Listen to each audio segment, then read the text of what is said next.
Let me start in a formal way because Yes.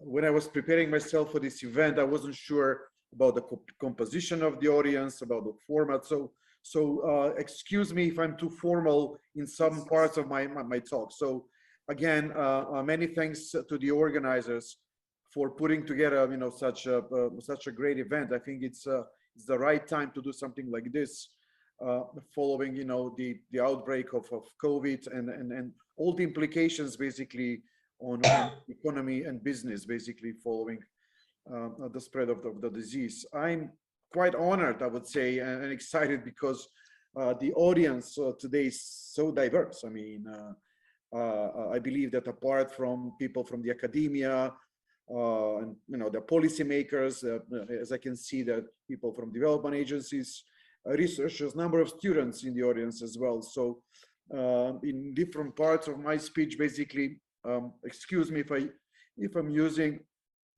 two basic, I would say, introductions, but I'm just aware again of the diversity of the audience. So my name is Zoran Martinovski. I'm a Macedonian national, and the title of my presentation today is the China's economic agenda in the Western Balkans region, under the Belt and Road Initiative, and challenges and opportunities for the Western Balkans 6 from the emerging economic linkages with China. This is a long title, but how I came about this topic. Very quick introduction to my personal background, so and the links with this topic. I'm a development finance professional for more than 25 years, of which in the last 20 years I spent for the IFC, International Finance Corporation, which is the private sector arm of the World Bank Group. I've been predominantly working in the Balkans region. I was based in Belgrade up until recently, but my work took me all the way to places like New Delhi, Peru, Kenya. So I believe I have a sufficient global perspective to judge basically Chinese economic activities globally, but especially in the Western Balkans region. So I'm aware that basically there is tons of analysis on these topics, and as you may be aware, there are also very much controversies about what are the real reasons behind Chinese economic endeavors. There are conspiracy theories about geopolitical aspects and various other non-economic aspects, but given the limited time today, I will talk about the aspects in the economic domain. So basically, very shortly, I will talk about briefly about the Chinese government objectives in the Balkans. What are the main characteristics of Chinese economic relations with the regions, countries? I will talk about a trade exchange between China and the Western Balkans region. We'll talk about the volume and types of investments, the pros and cons from those investments, the benefits and challenges for both sides, and we'll touch upon some future prospects from this cooperation. But let me upfront mention this. I truly believe that notwithstanding possible political motivations from the China's engagements, there is a solid economic rationale behind China's economic activities in the Balkans. There is a real economic benefit for both China and the region, and there are real prospects for broadening this cooperation. So my conclusions are based again on my observations in the past 20 plus years, as well my direct exposure to a number of Chinese investment projects in the region, in Montenegro, in Serbia, in Macedonia, in Croatia. So let me start with this. To put things into perspectives, I will make a few basic introductions to the topic of Belt and Road and the Western Balkans. So what is Belt and Road initiative? Previously, it was called One Belt, One Road. It's a term that was coined by the China's President Xi Jinping back in 2013. It's a strategy initiated by China that seeks to connect Asia with Africa and Europe via land and maritime networks, with the aim of improving regional integration, increasing trade, and stimulating economic growth. So for short, BRI comprises of a Silk Road economic belt. Let me just share the screen and put on my presentation. Can you see it? Yeah, it's just starting. Yeah, thank you. Right. Okay. So so here it is. So basically, as you can see from the chart, basically the BRI comprises of a Silk Road economic belt, which is a transcontinental passage that links China with East Asia, South Asia, Central Asia, Russia, and Europe by land, and a 21st century maritime Silk Road, a sea route connecting China's coastal region with Southeast and South Asia, the South Pacific, the Middle East, and Eastern Africa, all the way to Europe. So, although basically there is no precise rationale behind this initiative, the assumption is that it aims to address the need to reduce transportation costs for Chinese goods, to address overcapacity in certain sectors in the Chinese economy, such as steel and cement industry, the Chinese eagerness to invest in huge foreign exchange reserves, which are estimated in excess of $3 to $4 trillion. This is the data from 2016, and Beijing's intention to promote its national currency yuan or renminbi, if I may be correct, as a global reserve currency, and of course the need to boost the economies along the BRI route and thus increase demand for Chinese goods and services. So it's a very large program of investments in infrastructure, development of ports, roads, railways, airports, as well as power plants and telecommunication networks.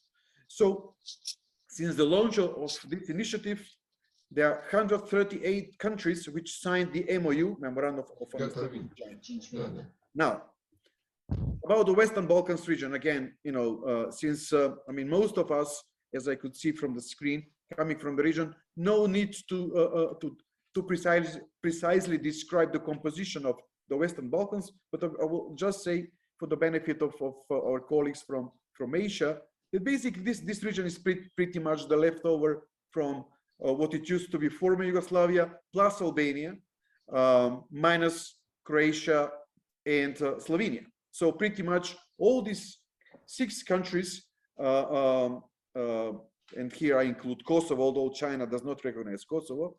Basically, although they're linked by the EU members, none of them is an EU member state, in spite of the EU accession aspirations of all. And the previous speaker mentioned basically some issues associated with the accession process. So from these 6 countries, 3 are members of NATO: Albania, Serbia, Albania, Montenegro, and North Macedonia. While Albania, Serbia, and North Macedonia recently launched a new initiative called Open Balkans, which followed the Berlin process initiated by the German Chancellor Merkel some years ago. So it was mentioned again by the previous speaker that the region, lags significantly by the EU in terms of infrastructure and economic development. I mean, if you compare the GDP of the region, which is roughly $6,000, which represents around 14% of the EU average.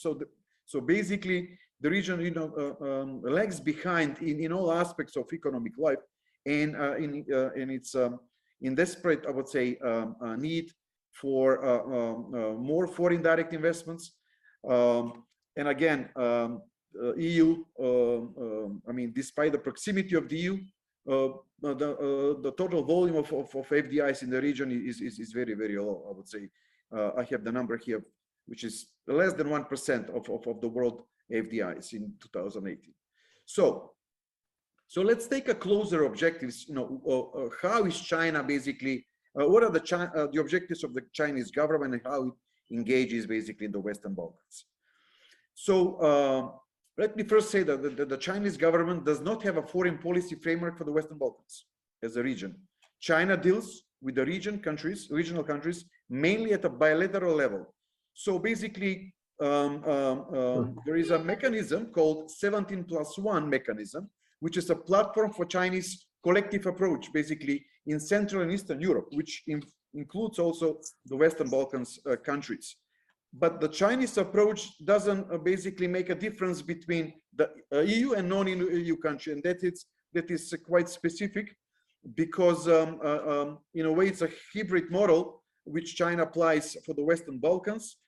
Usually, basically, the approach is similar to what China has with other subgroupings basically in the world, which are, I would say, adjusted to the developing countries. Although in the Western Balkans region, again, it's a combination of both. So what is the main Chinese interest in the Western Balkans? It relates not primarily to the regional countries as such, but to the proximity to the European Union, which is the major export market for China. So basically the main region-wide initiatives of the Chinese government for the Western Balkans is the China-Europe Land Sea Express route. And let me just show that slide as well, which, as you can see, connects the port of Piraeus in Greece all the way to Budapest.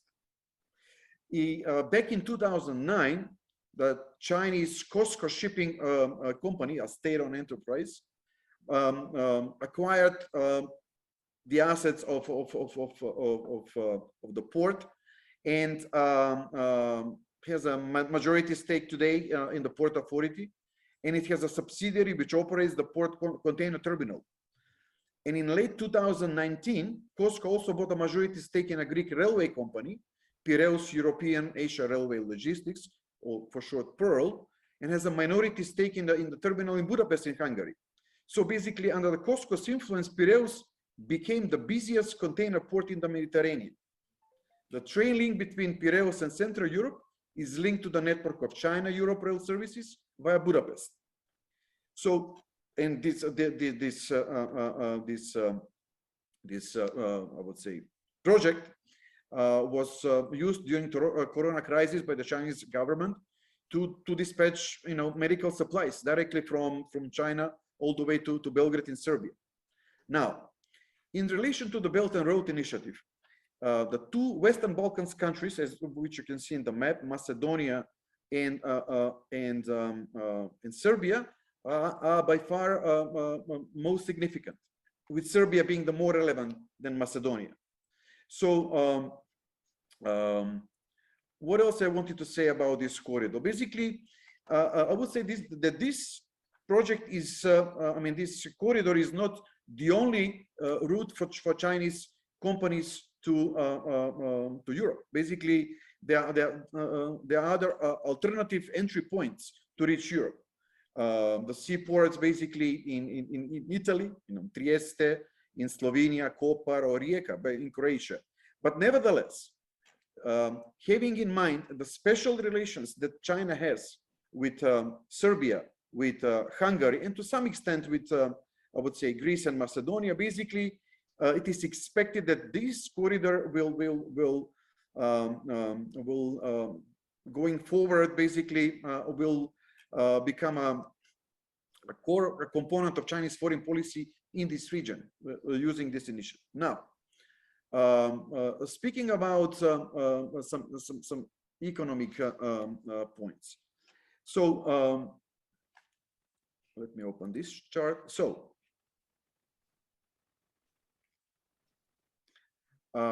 as you can see from this chart, the China share of trade with the Western Balkans is quite low. It's only 4.5 billion in 2018, which accounts only for 5.5% of overall regional trade, which is around roughly 81 billion. So almost half of this trade goes with Serbia, 2.2 billion. So China's strategic partner in the region is very obvious. It is Serbia. So, and the trade pattern are heavily tilted in favor of China, meaning that China is benefiting a positive imbalance with the region of 3.4 billion. To put things in perspective, trade with Western Balkans is only 4.3% of the China's total trade. Now, let's take a look at the other chart. As you can notice, basically, EU is by far more important trading partner of the region. However, Chinese role is growing, year after year. It's already around, at the third place, meaning that basically China, in a relatively short period of time, managed to offset other traditional partners of the region, like Russia and Turkey.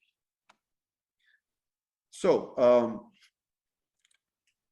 Zoran, would you mind me little interrupting? Yep. Okay, great. So I think you'll have to keep it slightly short and also maybe allow any quick questions if you, I mean, I understand it's a very formal presentation you're putting. So if somebody has any question, like very pressing question, please feel free to ask. Like, but again, all right. I will try to shorten. Again, I wanted to touch upon different aspects. Basically, okay, speaking about the composition of Chinese investments. In absolute terms, basically,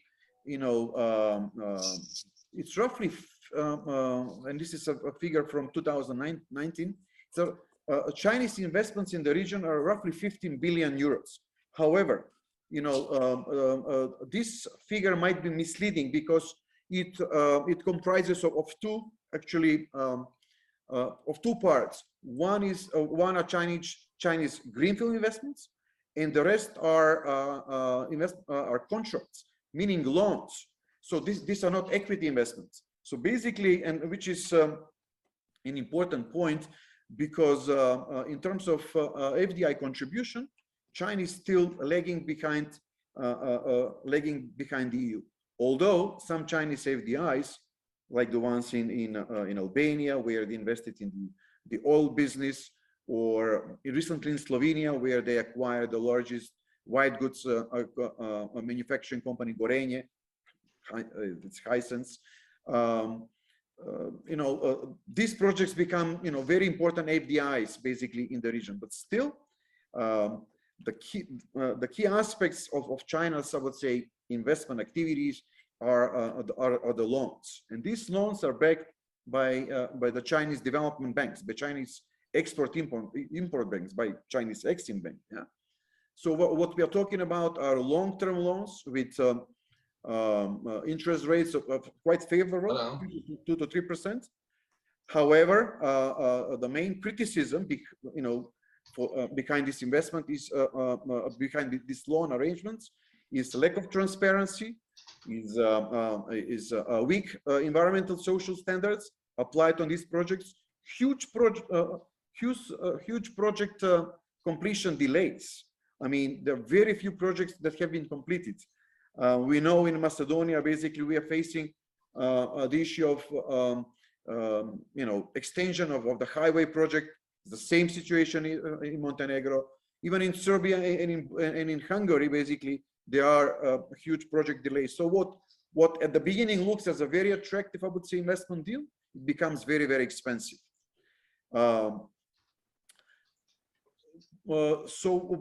But okay,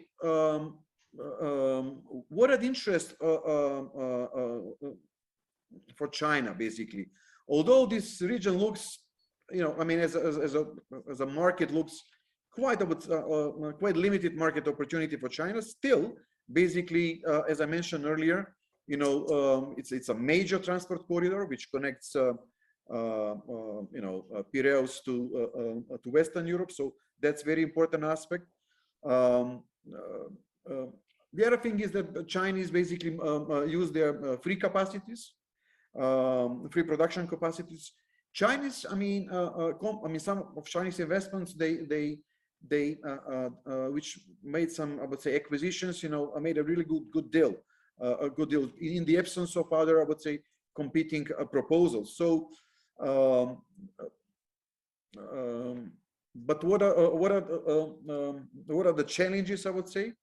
The quite limited spillover effects. Very often, Chinese investments are basically are linked with participation of Chinese companies, Chinese labor, Chinese goods. So basically, very limited linkages with local firms. I mentioned untransparent procurement rules in Macedonia. We are facing here, some criminal charges against the previous government for related to the Macedonian highway project. Um, Another, huge topic, and maybe there will be questions about this. It's about the public debt. China today represents a major, I would say, creditor for Montenegro. Even for Macedonia, it's a very significant, I would say, creditor, which poses questions about, I would say, the debt slavery, if you will. But and I will stop here. I'm aware of the time constraints, but just on a final thought. What are the long-term benefits, basically, for the Western Balkans region from the engagements with China? Well, the Piraeus project can serve as a good example. What it used to be, I would say, a minor port, it became a major port for container trading. Maybe the Greek case is a unique. It's questionable whether it can be replicated for the Western Balkans. Still, there might be opportunities down the road for increased tourism, for increased trade, both ways. So not only for imports by the region, but also for manufacturing related investments. And we are hoping, I mean, given the rising labor costs in China, it is expected that we will see more of Chinese direct greenfield investments basically in the region. So I will stop here. Thank you for your attention. I was trying to be too quick, but feel free to ask any questions. Again, I have some points to make about India's involvement or attempts, especially in the manufacturing sector. But I'll let the audience basically ask questions related to what I just was talking about. Thank you very much. Zoran, once again, big thanks for sharing your opinions. Now, one thing, since the focus of your presentation was on China, so appreciate the research you have put into making the slides, etc., and also the facts you have shared. In fact, we had a very senior and distinguished speaker, somebody from China, who had to pull out because of some personal reason. So he is considered one of the most reputed academic who has also been into some business sectors. But however, Professor Bo had to pull off for some reason. Now, one thing what I personally, as Henry, one of our senior colleagues, had said a while back, some people from India, I'm very much a part of the organizing team. So the thing is, it would be wrong for me to send a anti-China message in any way. Like, this has been a popular sentiment in India and in many countries today, especially after the outburst of COVID-19. So I think we should duly acknowledge China's rise. Now, it has no doubt become a great power at the world stage. The Silk Road International Chamber of Commerce, it's again, you have such bodies like chambers of commerce, which are being indirectly supported by the government. We also have a speaker who is who's a advisor in our team. He has sent a recorded version. He is from Russia. He is the strategic partnerships head for China-Russia Chamber of Commerce. Now, he's from Russia and he does not speak great English, so he sent across a recorded version.